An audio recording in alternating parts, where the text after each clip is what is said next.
다 같이 따라하세요. 하나님의 부르심에 화답하자. 할렐루야. 내가 불러볼게요. 은희야, 은희야.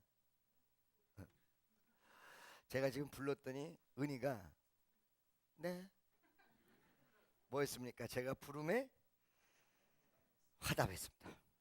누군가를 불렀을 때 그 부름에 대한 화답이 있고, 제가 이 은희를 불렀을 때 그 부름에 대한 목적이 있습니다. 여러분, 제가 불렀던 것은 우리 주님의 부르심을 엿볼 수 있으며, 은희의 화답은 부르심에 대한 화답을 엿볼 수 있고, 내가 불렀을 때의 목적은 바로 우리의 사명을 엿볼 수 있게 해준다는 사실입니다. 여러분, 이 부르심은 두 가지로 나눠질 수 있는데, 하나는 목적에 따라서 첫째, 구원을 이루시기 위한 부르심이 있습니다. 세상으로 달려가고 죽음으로 달려가고 그 다음에 죄악으로 달려가는 사람을 스탑! 그 달려감을 멈추게 하고 교회 안으로, 말씀 안으로, 주의 은혜 안으로 불러주세요. 아무개야 이리 와라. 할렐루야. 이게 첫 번째 부르심이고, 두 번째 부르심은 이미 벌써 구원이 이루어진 백성, 여러분과 나지요. 옆에 있는 사람에게 물어보세요. 당신 지금 죽어도 구원받을 것을 믿습니까? 받은 것을 믿습니까? 천국 갈 걸 믿습니까?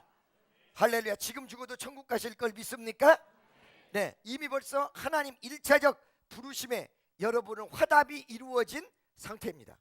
근데 부르심은 이걸로 끝나지 않아요. 2차적 부르심이 있는데, 그 2차적 부르심은 반드시 목적을 가지고 있는데, 아무개야라고 불렀을 때 물을 한 잔 떠가져오라고 하고 싶어서 불렀으면, 은희야 물 한 잔 떠가져와 라는 이 내용, 이걸 뭐라 그래요? 바로 사명이라고 이야기합니다.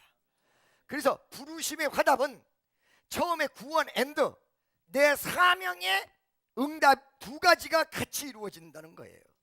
즉 얘기하면, 어떻게 나를 불렀느냐, 하나님이 나를 구원시키고 천국 가려고 불렀는데, 그 다음 2차적 단계에서 나를 어떻게 불렀냐, 나를 음악으로 불렀냐, 나를 설교시키려고 불렀냐, 무엇 때문에 하나님께서 2차적인 부르심, 즉 사명의 부르심을 가졌느냐, 그게 중요하죠. 오늘 말씀 속에 바로 베드로라는 사람에게 무엇을 얘기하고 있냐면, 나를 따라오너라, 이 부르심이에요.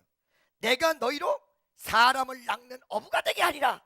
바로 이것이 사명이라는 것입니다.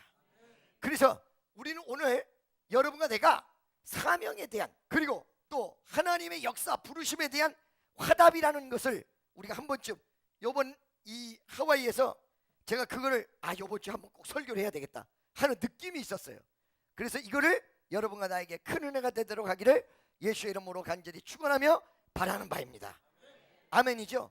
자, 그러면 여기 지금 이 베드로라는 사람을 예수님께서 불렀어요. 예수님께서 부르셨을 때의 과정이 있는데, 1차적인 그 부르심의 내용은 뭐라고 했어요? 구원이라고 그랬어요. 몰랐던 예수를 알게 했어요. 안 만나봤던 예수를 만나게 했어요. 바로 여러분, 구원은 그런 것입니다. 몰랐던 예수를 아는 것입니다. 안 만나봤던 예수를 만나는 것입니다. 그럴 때 나의 인생이 바뀐다. 이것은 만남의 열매입니다. 여러분, 바로 믿음으로 구원을 받는데 사람이 바뀐다, 변화는 믿음에 대한 열매입니다. 변화를 받아야 구원을 받은 것이 아니라, 구원받은 백성이 신앙이 가슴속에 있고 예수가 가슴속에 있기 때문에 그 가슴속에 계신 예수와 더불어 생활하는 모든 생활 전반이 예수와 함께 바뀌기 시작한다는 거예요. 그것을 무엇이라고 얘기하면 변화, 이렇게 얘기하지요. 할렐루야. 베드로에게 예수가 오셨습니다. 위대한 예수, 구원의 예수, 복음의 예수가 오셨어요. 그래서 베드로를 구원시켰어요. 이 구원시키는 그 과정의 내용을 보면 어떻게 되냐면, 우연 속의 필연적 역사. 뭐라고요? 여기 오늘 새 신자들 오셨습니까? 누가 가장으로서 우연히 여기 오셨습니까? 이것이 바로 우연 속의 필연적 역사입니다. 여러분, 길거리 지나가다가 어느 날 갑자기 들어갔던 곳이 교회인데, 그 교회 안에 들어가서 인생을 바꾼 사람이 한둘이 아니라는 사실입니다. 믿습니까? 자, 여러분 보세요. 구원을 받는 부르심하고는 약간 다르지만은 요거를 가늠해 볼 수 있는 간증을 제가 할게요. 대구에서 집회를 했는데, 이 대구 집회에 저를 불러주신 목사님이 찬송 인도를 잘해. 제가 옛날에 맨날 흉내냈던 거, 나는 구원질차 올라타고서 하늘나라까지요 빵빵 이러면서 찬송 인도를 해. 경상도 말로 찬양도가 다 끝난 다음에 갑자기 뭐라 하는데, 제가 그 말 알아듣기가 정말 어려웠다고 그랬죠. 나는 구원 열차 올라타고서 하늘 날아가지요 빵빵한 다음에 그 할라고 야치 이런단 말이야. 도대체 저 소리가 무슨 소리냐? 영국 때 알아들었어요. 거기 갈라고 여기 왔지, 그 갈라고 이 왔지, 이렇게 얘기해요. 여러분, 이 대구말을 못 알아들으니까 제가 목소리가 더 커져요. 참 희한하대요. 전화상으로 안 들리면 저쪽에서 목소리가 커져야 내가 잘 들리는데 내가 커져. 뭐? 안 들려? 뭐라고? 내 목소리가 커진다고 됩니까? 저쪽에서 커져야지, 그죠? 자동적으로 커지는데 막 대구에서 목소리가 높아졌어요. 그러다가 갑자기 두 번째 날인가 교회 문을 박차고 들어오는 청년 하나 있었습니다. 이 교회 문을 박차고 들어오는 청년과 제가 눈이 딱 마주쳤어요. 한창 설교를 하다가 목청을 높여서 목이 다 쉬어가면서 설교를 하는데, 설교를 하다가 들어오는 청년, 일평생 창세 이래로 처음 만난 그 청년, 눈이 딱 마주치는데 갑자기 제 입에서 나간 게, 당신은 오늘 치료됐습니다. 이 사람이 환자인지, 이 사람이 아픈 사람인지, 이 사람이 어떤 모습으로 왔는지 전혀 모르는 상황 속에서 들어오는 그 청년에게 무조건 제 입에서 나간 것이, 당신은 오늘 치료되었습니다. 할렐루야. 여러분, 저만 그런 체험을 한 줄 알았더니 옛날에 오살리 금식기도원 원장을 했던 목사님이 여의도 순복음중앙교회를 처음 나갈 때 그런 일이 있었다고 그래요. 폐병에 걸려서, 그때 결핵이죠. 죽기 일보 직전인데 갑자기, 그때만 해도 여의도가 무척 컸는데 세 번째 줄에 앉았는데 강대상 위에 서 있었던 조용기 목사님이, 여기 저 청년에게 오늘 하나님의 역사가 일어나서 지금 저 청년이 가지고 있는 병이 다 치료된다고.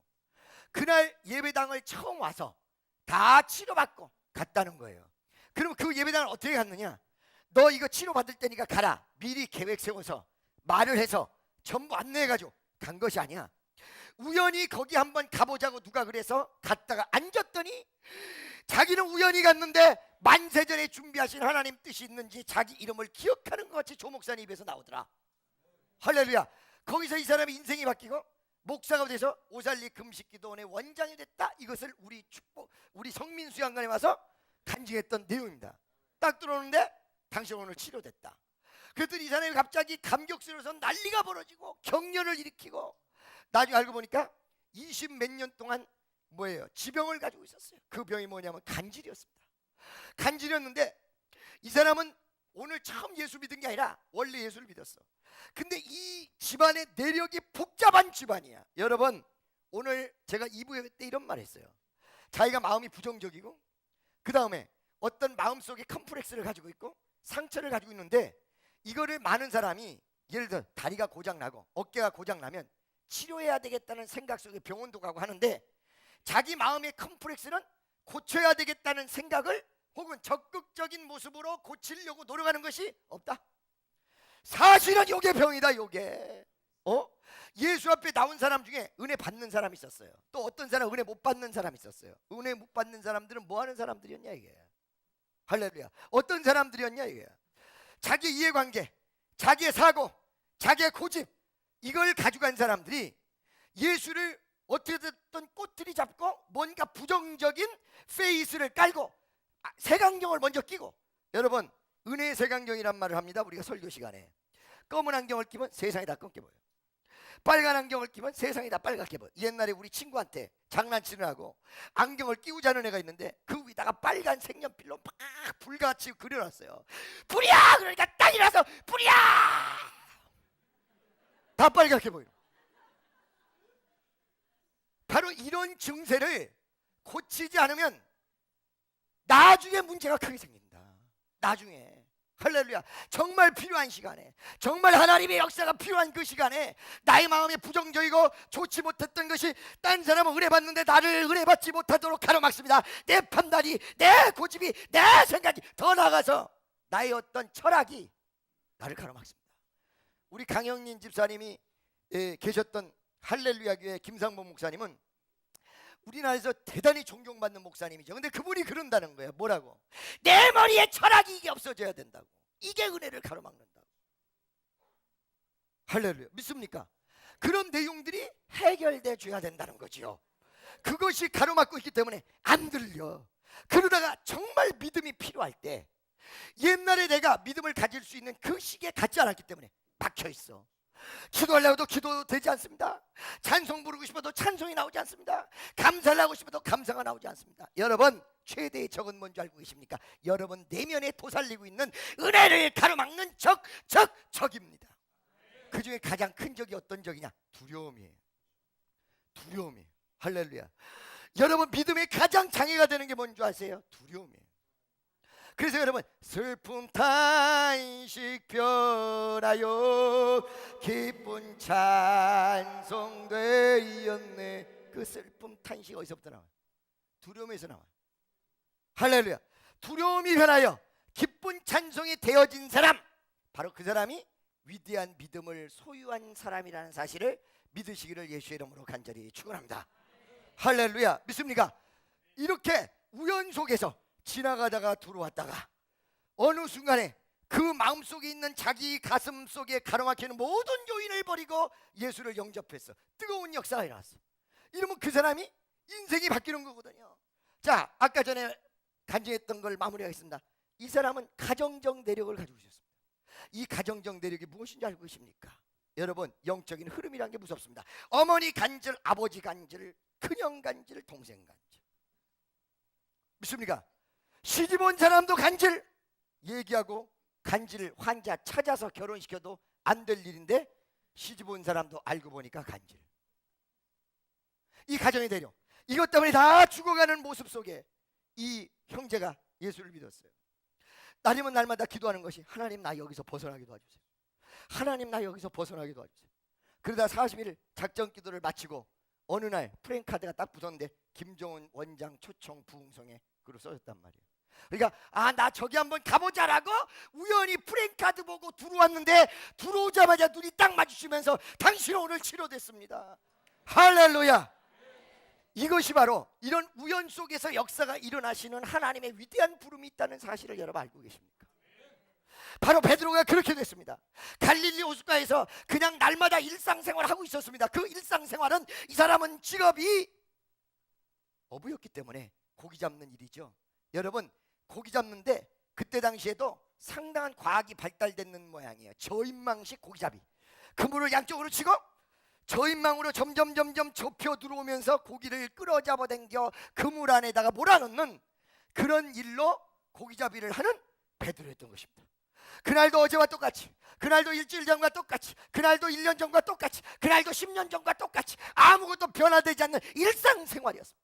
아무것도 특이할 것이 없는 그냥 일반 커먼데이, 일반적인 날이었습니다. 근데 일반적인 날에 누군가가 저쪽에서 설교를 하시다가 자기를 쳐다보고 있습니다. 자기를 부르고 있습니다. 그게 누구였습니까? 일평생 처음 만난 예수였습니다. 베드로야.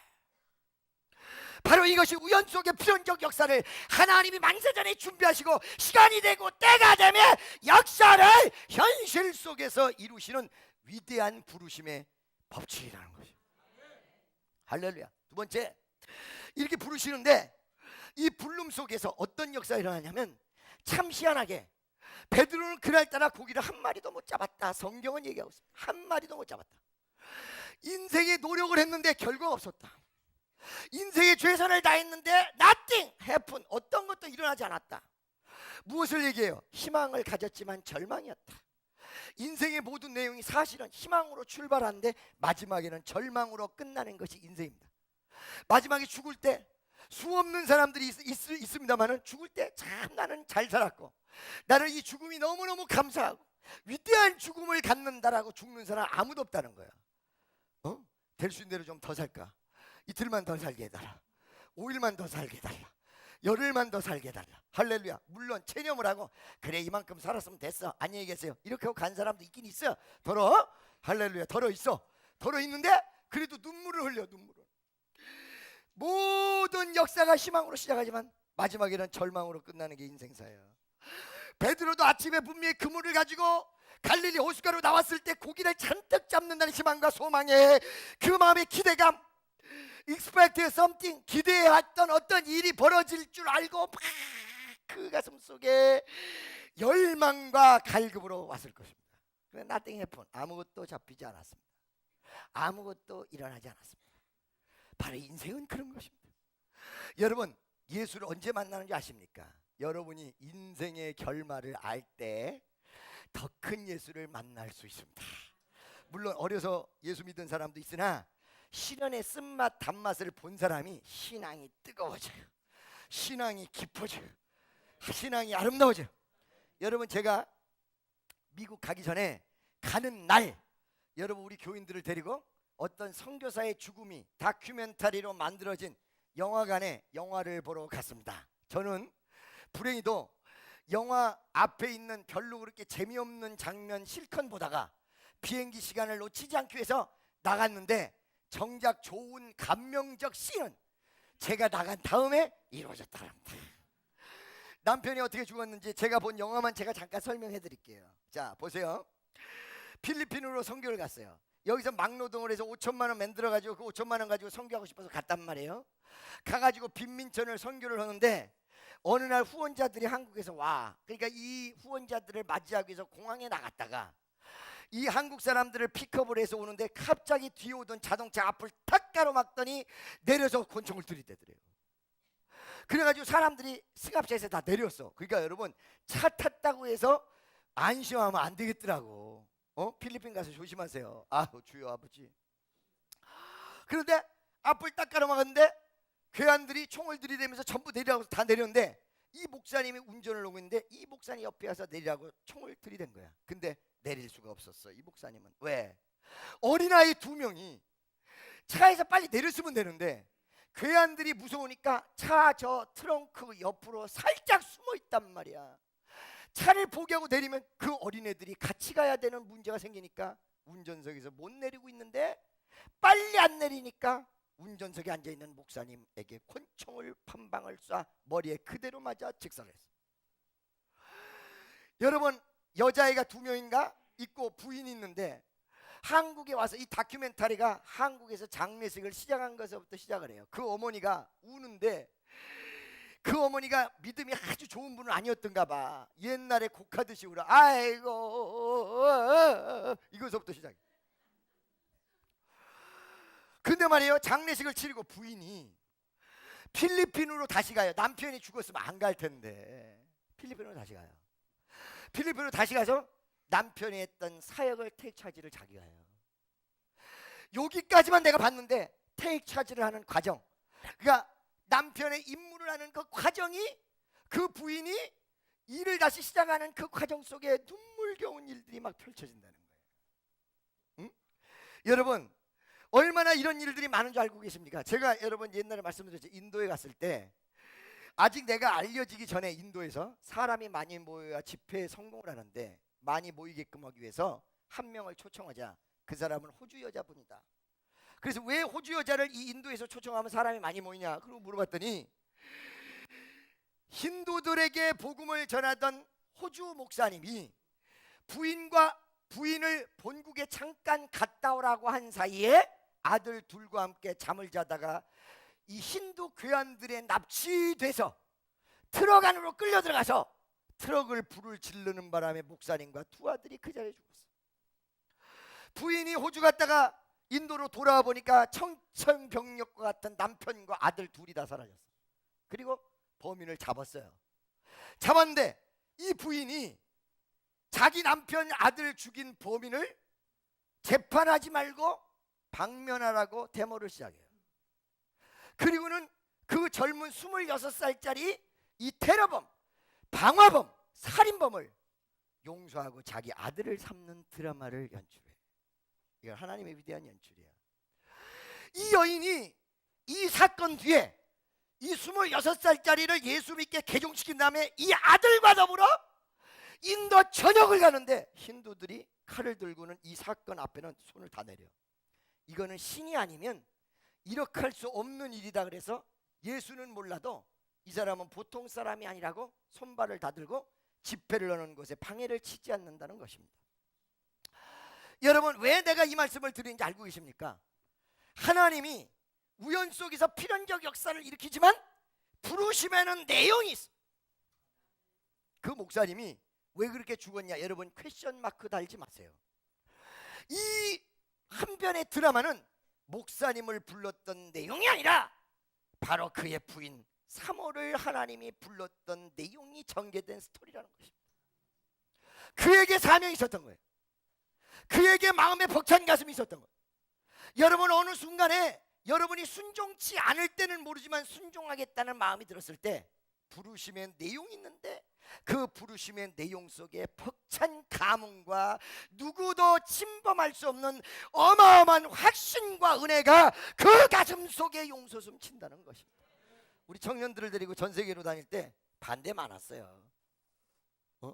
반대 많았고 왜 갔냐? 여러분, 아직 저를 모르시면서 겉모습만 보고 얘기하시면 안 돼요. 그 청년들을 데려가면서 없는 돈에 돈 다 써야 되죠. 그죠? 여러 가지 위험도 감수해야 되고 복잡한 일도 있고. 근데 왜 그런 줄 알고 계십니까?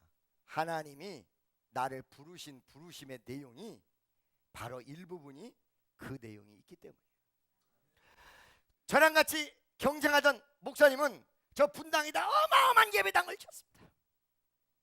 그런데 이 목사님은 그 성전을 지으려고 포커스를 맞추고 있을 때 우리는 선교했다. 그걸 비난하지 않아요. 예배당 짓는 거, 하나님 성전 짓는데, 아니 술집 짓고 카지노 짓는 건 아무 소리 안 하는데 성전 크게 짓는다고 이렇게 손가락질하고 난리야? 그거 가지고 뭐라고 하지 않아요.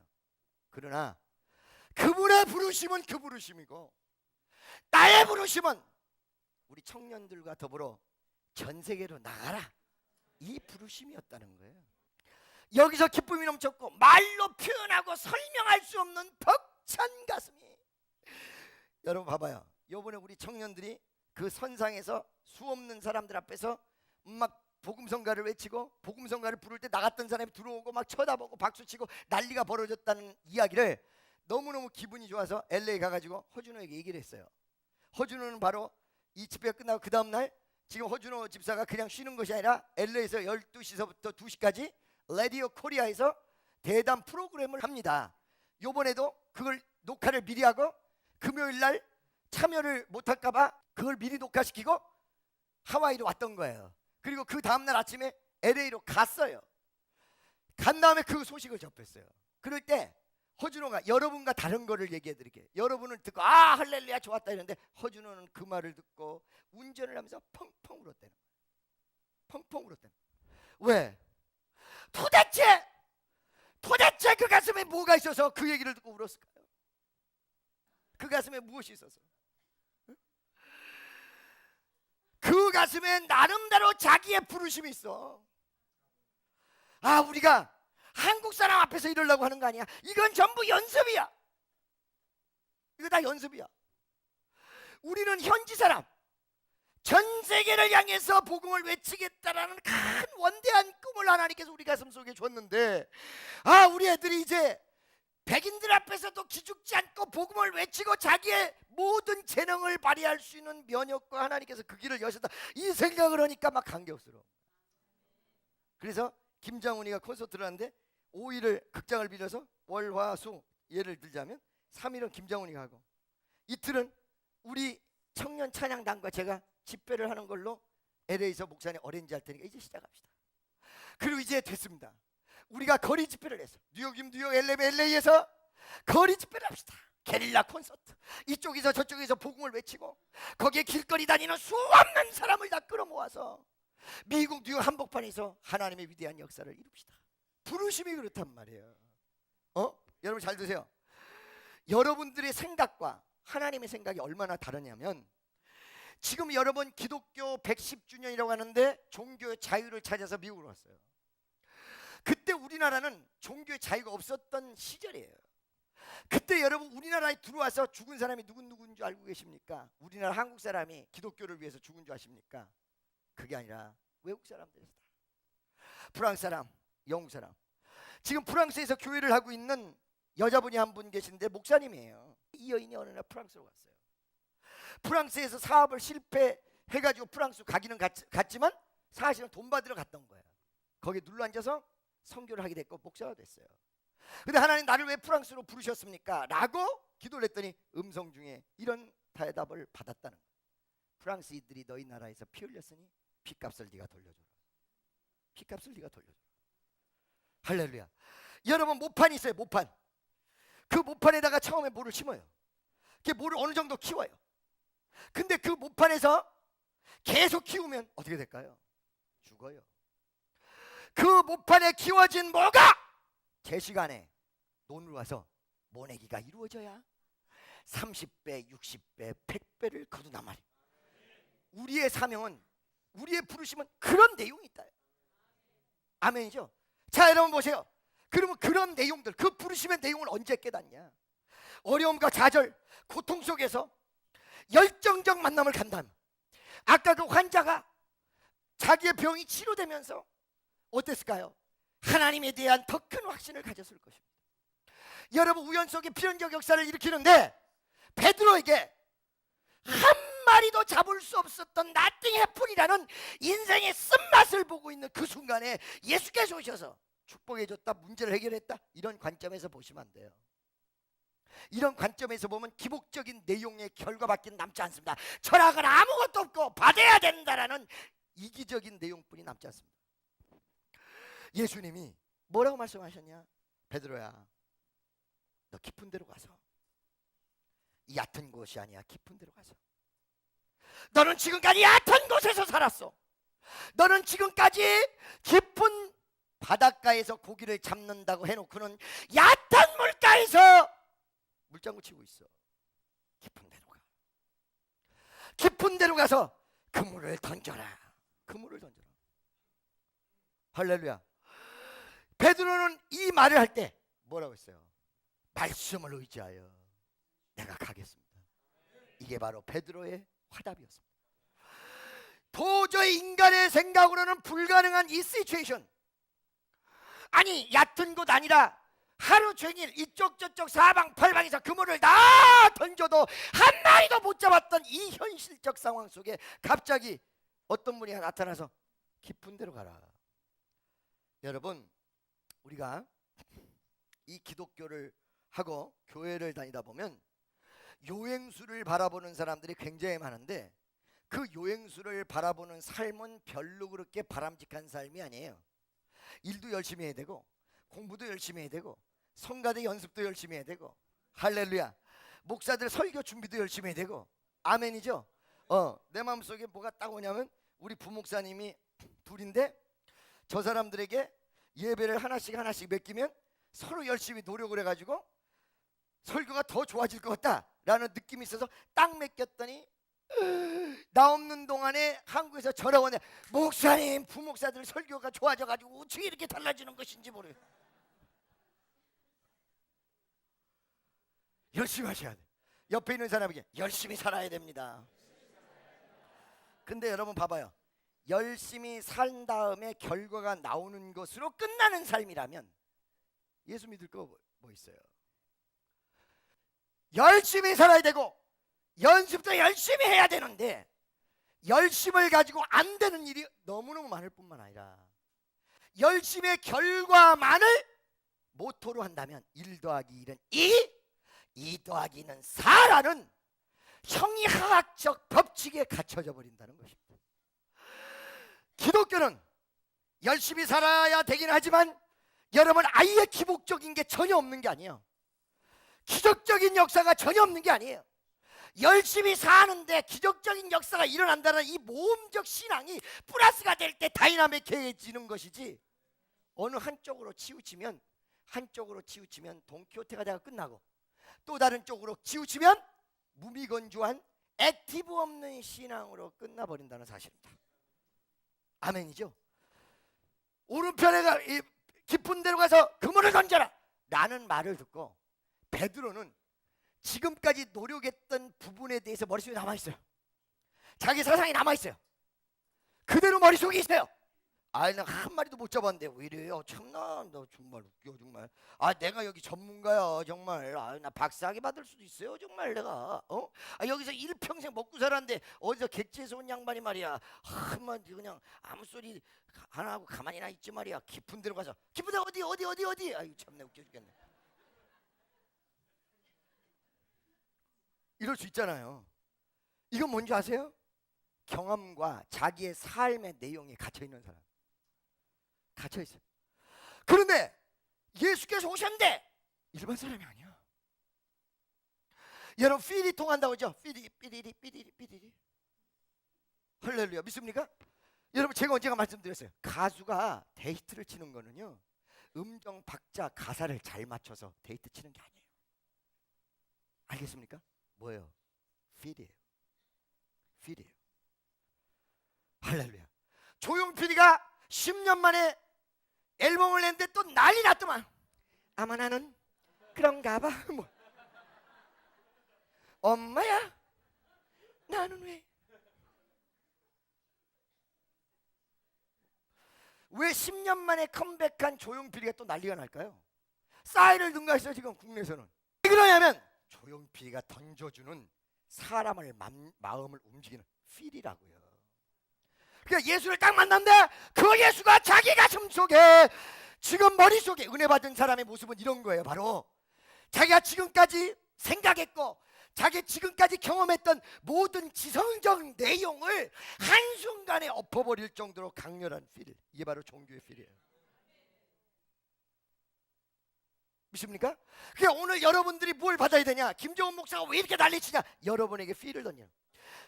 Spiritual of Jesus Christ. 예수 그리스도의 정신, 예수 그리스도의 필이에요. 그 필이 다가오면 내 거를 버리게 돼 있어요. 그냥 은혜 받은 사람과 은혜 받지 않는 사람의 차이는 포기에 있어요. 그리고 얻는 데 있어요. 미국 갔더니 요번에 한참 유행하는 영화가 Pain, Gain. Pain and Gain. 고통이 있으면 얻는 게 있다. 이걸 반대로 하면 No Pain, No Gain. 고통이 없으면 얻는 게 없다. 할렐루야. 믿습니까? 어떤 필이 주어졌을 때 나의 모든 인생의 내용을 송두리째 바꿀 수 있는 필, 바로 그거거든요. 물론 거기에는 단순하게 필만 던져주는 게 문제가 아니라 내가 그 필 앞에 마음을 얼마나 여느냐. 저 사람 이제 엉뚱한 소리 하고 있다. 시간아 빨리 가라. 이렇게 하고 있냐. 기쁨이 없고 감사가 없고 평안이 없고 안정이 없고, 나는 또 이제 합리적으로 난 딱 안정이 있어요. 그게 절망의 안정이라는 게 있는 거예요. 절망의 안정. 희망을 포기할 때 얻어지는 안정, 모험을 포기할 때 얻어지는 안정, 그게 절망의 안정. 할렐루야. 믿습니까? 그런데 정말 이것이 포기가 되는 필을 주님이 주셔서 그런지 베드로가 갑자기 뭐라고 그러냐. 깊은 데로 가서 그물을 던져라 라고 얘기하니까 베드로가 안 됩니다 라고 할 줄 알았더니, 당신 말씀을 의지하여 내가 깊은 데로 가서 고기를 지금까지 한 마리도 못 잡았사오나 그물을 다 접었고 집에 갈 준비를 다 했사오나 다시 아침에 출근하듯이 다시 새롭게 열어서 깊은 곳으로 가서 그물을 던지겠습니다. 아멘이죠? 이게 뭐예요? 화답이에요. 아멘. 할렐루야. 이게 화답이에요.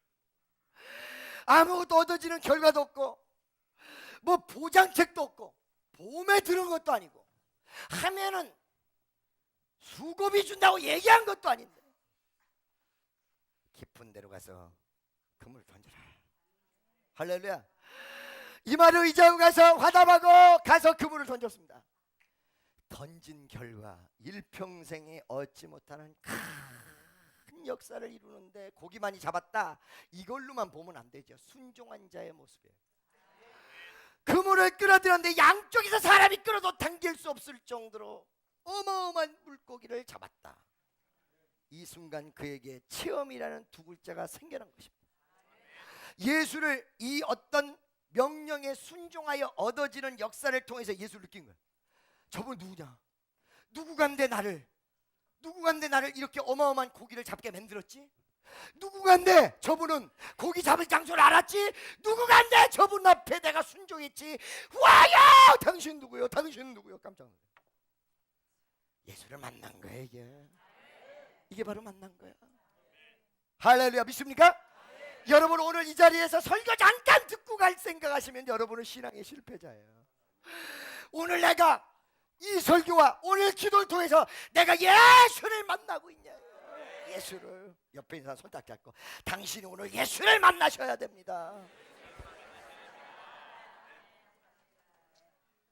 아멘이죠?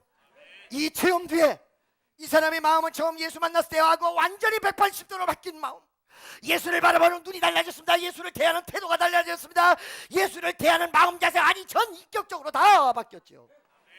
교회 처음에 오면 인상 쓰고 하고 무슨 소리 하는 거 헛소리 하는 거 이러다가 은혜를 받으면 바뀌어, 점점 바뀌어. 전인격적으로. 아멘, 할렐루야.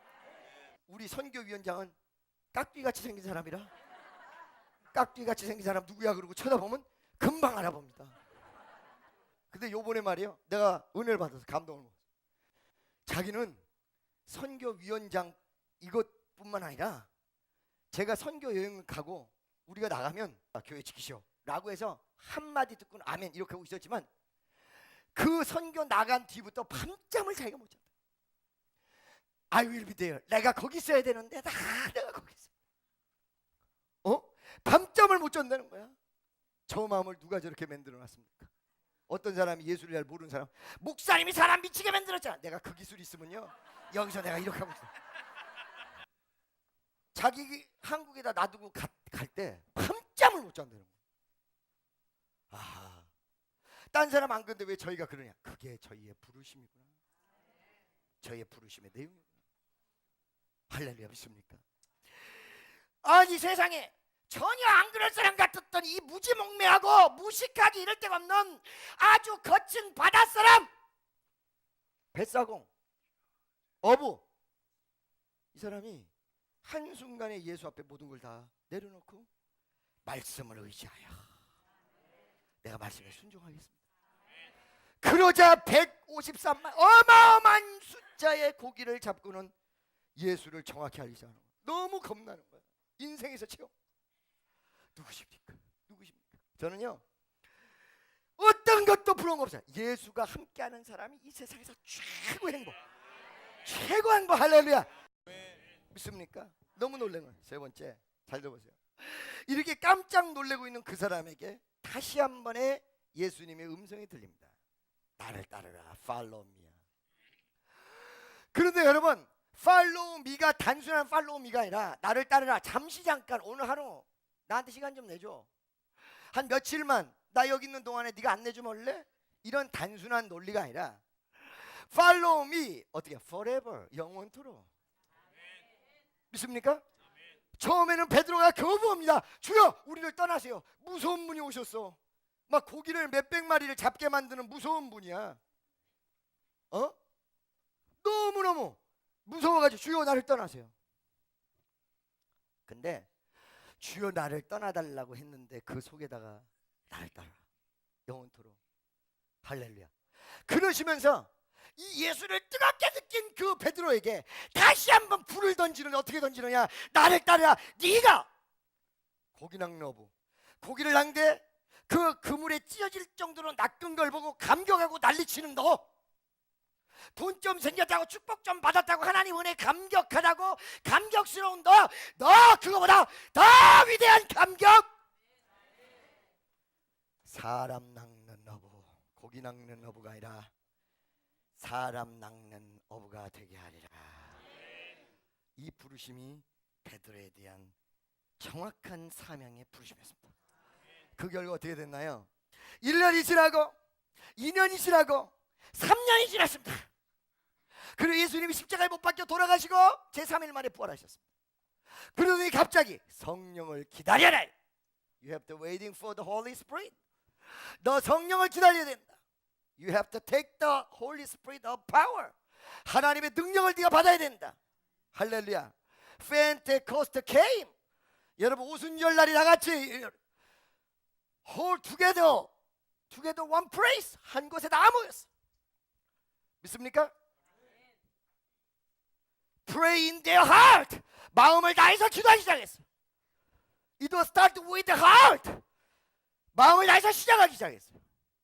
그랬더니 갑자기 Holy Spirit came. Holy Spirit 왔어. 머리에 임했어. 할렐루야. 말하기 시작했어. He speak by tongue. 방언으로. 라바리 케르비 샤바리 칸다스테바리 코르바티 폰다스테바 라바리 코르바스테바 그 방언이 막 터져. 15개국 말로 전부 다. 베드로가 나가서 외치기 시작했어. 예수가 다시 살아났어. 예수가 생명이야. 예수가 하나님이야. 이 말을 들었던 사람이 하루에 3,000명 5,000명 회개했어요. 3년 전에 불렀던 내용, 고기를 사람 낚는 업으로 바꾸신다는 이 내용이 그대로 이루어지는데 하루에 3,000명 5,000명 회개하기 시작했어. 수없는 사람들이 모여들기 시작했어. 베드로의 우둔한 말을 듣고 다 뒤집어졌어. 성경이 터치했어. 죽은 자가 살아났어. 오늘 여러분에게도 이런 부르심의 응답이, 이런 부르심에 화답하는 위대한 성도 되시기를 예수의 이름으로 간절히 축원합니다. 기도하겠습니다. 불러주신 하나님,